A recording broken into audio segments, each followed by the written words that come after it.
Hello बच्चों, कैसे हो आप सभी। मैं स्वागत करता हूं आपके अपने YouTube चैनल पर। जैसे कि आप सभी जानते हैं, मैं 12वीं क्लास के बच्चों को अकाउंट पढ़ा रहा हूं। अकाउंट का पहला चैप्टर हमने स्टार्ट किया है।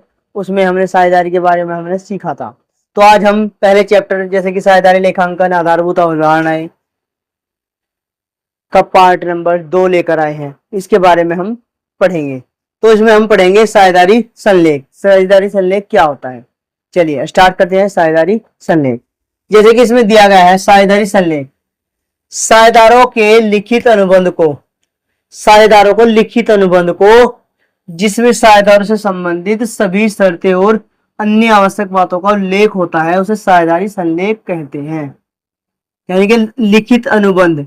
साझेदारी जो होती है मौखिक भी हो सकती है, जैसे कि आपस में बातचीत कर लेते हैं कि हम साझेदारी करना चाह रहे हैं, बिजनेस चलाएंगे, तो ऐसे भी हो सकते हैं। लेकिन लिखित भी हो सकती है। लिखित होना इसलिए आवश्यक है क्योंकि आने वाले समय में यदि कोई मतभेद होता है साझेदारों के बीच, तो लिखित जो अकाउंट बने हुए हैं, लिखित जो साझेदारी अनुबंध बनाया गया है, वो ठीक रहता है क्योंकि उसे जो है कोर्ट में प्रस्तुत भी किया जा सकता है। तो इसलिए लिखित होना ज्यादा अच्छा है। वैसे मौखिक भी साझेदारी हो सकती है। जैसे कि इसमें दिया गया है, साझेदारों के बीच लिखित अनुबंध को, साझेदारों के बीच जो लिखित अनुबंध होता है उसे क्या कहते हैं, साझेदारी संलेख कहते हैं। क्योंकि उसमें बहुत सारी बातें लिखी गई होती हैं। पहले ही नियम डिसाइड कर लिए जाते हैं कि नियम किस तरह हमें फॉलो करने हैं। जैसे कि साझेदारी संलेख में जो लिखा जाता है ज्यादातर उसकी विषय वस्तु क्या है वो हम डिस्कस करते हैं। जैसे कि विषय वस्तु बताई गई है इसमें, फर्म का नाम एवं पता। यानी कि फर्म का नाम क्या है, फर्म का नाम कुछ भी हो सकता है, उसका नाम क्या है, उसका पता क्या है, किस जगह पर वो फर्म है। दूसरे नंबर पर सभी साझेदारों के नाम एवं पते, यानी कि जितने भी साझेदार उसमें हैं, 4 हैं, 5 हैं या 10 हैं, तो उन साझेदारों के सभी के नाम होंगे और उसमें उनके पते भी होंगे, किस किस पते पर वो रहते हैं। तीसरे नंबर पर फिर है फर्म के व्यवसाय की प्रकृति, यानी कि व्यवसाय किस टाइप का है, व्यवसाय की प्रकृति भी उसमें लिख दी जाती है।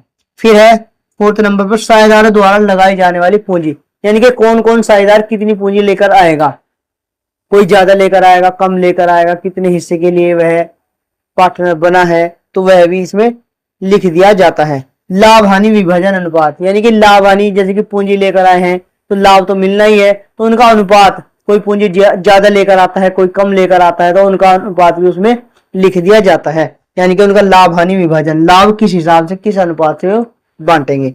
फिर है 6 नंबर पर पूंजी, ऋण और आहरण आदि पर ब्याज की दर, यानी कि पूंजी, उन्होंने पूंजी लगाई है, आहरण जो पैसा वो अपने पर्सनल यूज के लिए निकालते हैं, या ऋण, कभी कभी ऋण भी देना पड़ता है, उस पर ब्याज कितना दिया जाएगा वो पहले ही लिख दिया जाता है। एक है वेतन और कमीशन, यदि वेतन और कमीशन देने का भी उन्होंने फैसला किया है तो कितना वेतन किसे मिलेगा, और कमीशन, मान लो कोई ज्यादा सेल कराता है अपने बिजनेस में तो उसे कमीशन देने का भी प्रावधान किया जा सकता है, वो पहले ही लिख दिया जाता है कि कितना कमीशन मिलेगा। फिर 8वें नंबर पर पॉइंट है साझेदारों के अधिकार और कर्तव्य, साझेदारों को क्या क्या अधिकार है, उनकी क्या क्या कर्तव्य है, ये पहले ही लिख दिया जाता है।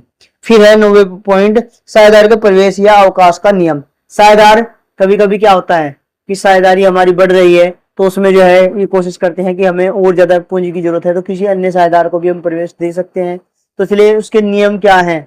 कभी कभी कोई साझेदार अवकाश भी ग्रहण कर लेता है तो उसके नियम क्या है वो भी उसमें लिख दिए जाते हैं।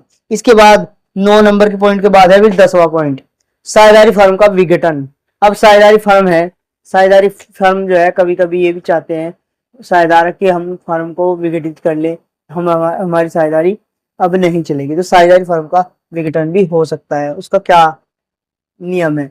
साझेदारी 11 पॉइंट है साझेदारों के दिवालिया होने पर हानि की पूर्ति का नियम, यानी कि कभी कभी क्या होता है, एक साझेदार दिवालिया हो जाता है या दो या अन्य साझेदार दिवालिया हो जाते हैं, तो कभी कभी बिजनेस भी में हानि भी हो जाती है, तो उसके नियम क्या है, क्या नियम लगाए जाएंगे।